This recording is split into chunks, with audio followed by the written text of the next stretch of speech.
Hello, Scorpio, Sun, Moon Rising, and Venus Signs. Kamusta kayo? Sana po'y nasa mabuti kayong kalagayan. Welcome back po sa Star Tarot.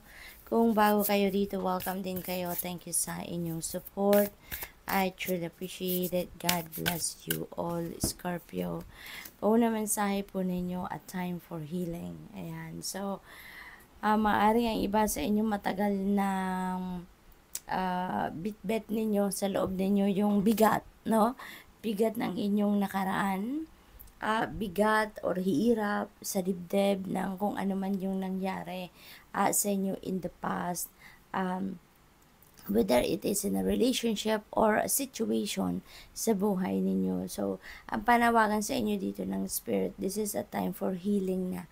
Kasi maaaring matagal-tagal na to, and so that you can move on with your life na makapagsimula na kayo ng bagong buhay, na matiwasay, maayos, tahimik, 'di ba? Yung peaceful na, yung dibdib ninyo.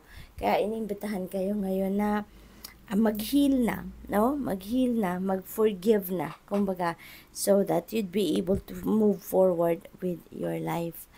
What else we have? Meditate and contemplate. Maaring ito yung kailangan ninyong gawin para ma-figure out ninyo ngayon kung ano nga ba talaga ang nararapat, no? Kasi baka hindi kayo nagkakaroon ng panahon para mag-isip-isip, magmuni-muni, magnilay-nilay, no? About the things that are happening sa buhay ninyo. Maaring ito yung kailangan ninyo para kayo ay makapag-dissect ng inyong mga nararamdaman. Okay? Kasi baka yung parang nilulunod nyo na lang yung sarili ninyo sa pagtatrabaho, sa pagiging busy, para makalimot kayo, no? So, maaaring ganun ang sitwasyon ng iba. Kaya, step back muna kayo ng kahit saglit lang sa bagay na yan at i-review ninyo yung mga nangyayari sa buhay ninyo. Re-evaluate and review what are the things that are happening sa buhay ninyo sa ngayon, para kumbaga ma-sort ninyo, no, yung nararamdaman ninyo at ang laman ng iniisip ninyo. What else? We have expect powerful change. Maaring magkakaroon kayo ng realization sa ngayon, no? Maaring dahil sa pagko-contemplate na to, sa pag-meditate na to, malinawan talaga ang inyong kaisipan at mapag-desisyon na ninyo na magsimula na nga kayong magpatawad so that you can heal. No? So, maaaring iyan ang isa sa malaking pagbabago na magaganap sa buhay ninyo. Posible din na yung powerful change na to, something na hindi ito kayo yung gagawa ng paraan, no? Kundi this could be a divine intervention.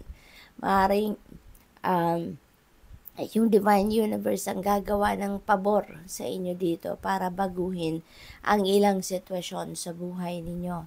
So, maaaring yan, ako kasi dito yung tower energy, no, sa tarot, na divine intervention is going to do something, no, about sa inyong sitwasyon na hindi masyadong maganda. Babaguhin niya para maging mas maayos ang inyong sitwasyon at may align kayo patungo sa inyong destiny. A personal issue reaches resolution. Ayan, so malakas ang panawagan sa inyo talaga ng universe dito, no, na makapagnilay-nilay na kayo ng, alam mo yun, ma-figure out ninyo ang mga nararapat ninyong gawin right at this moment. Dito sa card na to, no, sinasabi dito na malapit na, no, ang resolution sa inyong mga problema, lalong-lalo na sa inyong personal na buhay, personal na aspeto. And it feels like to me na yung healing na to, no, maaring ito yun, no, yung pag-heal ninyo, ito yon magiging resolution na. Doon ninyo na masisimulang mahanap ang nararapat na gawin ninyo ngayon sa iyong sitwasyon. Malaking tulong, no, yung pagma-meditate at pagko-contemplate ninyo rito. We have a new start is coming. So definitely, yung powerful change na to, ito yung isa sa mga magaganap sa buhay ninyo para talikuran nyo na yung mga nakaraan ninyo, no?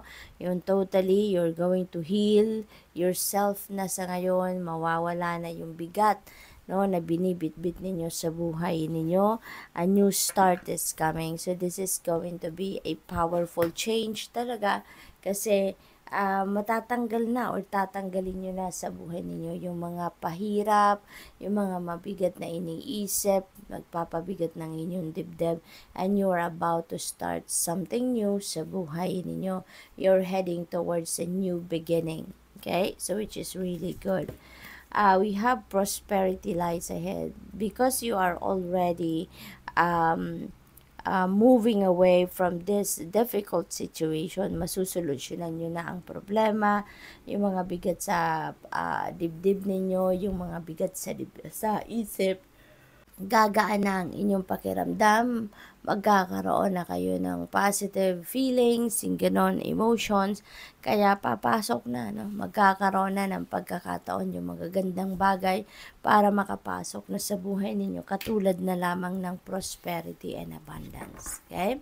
Kasi 'di ba, kapag malungkot tayo, kapag mabigat ang ating dibdib, maaring may mga galit, emotional baggages pa tayong binibitbit, nakakaano yan nakakasagabal yan sa atin sa pagpasok or sa pag-welcome natin ng mga positibo at magagandang bagay katulad na lamang ng prosperity. So what else? We have angel number 1234, swerte ang babalot sa inyo sa ngayon. There is good luck coming your way. There is spirit guides na laging nandyan para kayo ay bantayan, suportahan, to keep you safe. There is progress, justice, structures, systems, processes, conditioning, and rules. Sabi dito, you are on the right track. Someone from the other side has your back and encourages you to try your best. Maaring ito yun, yung inyong mga spirit guides. You will succeed. Yan. So, may guarantee sa inyong spirit na you are going to succeed. Magtatagumpay kayo. Observe your surroundings and communicate clearly. Be sure that everything will fall to pieces. So, good luck, Scorpio. Thank you for watching Love and Light. Namaste.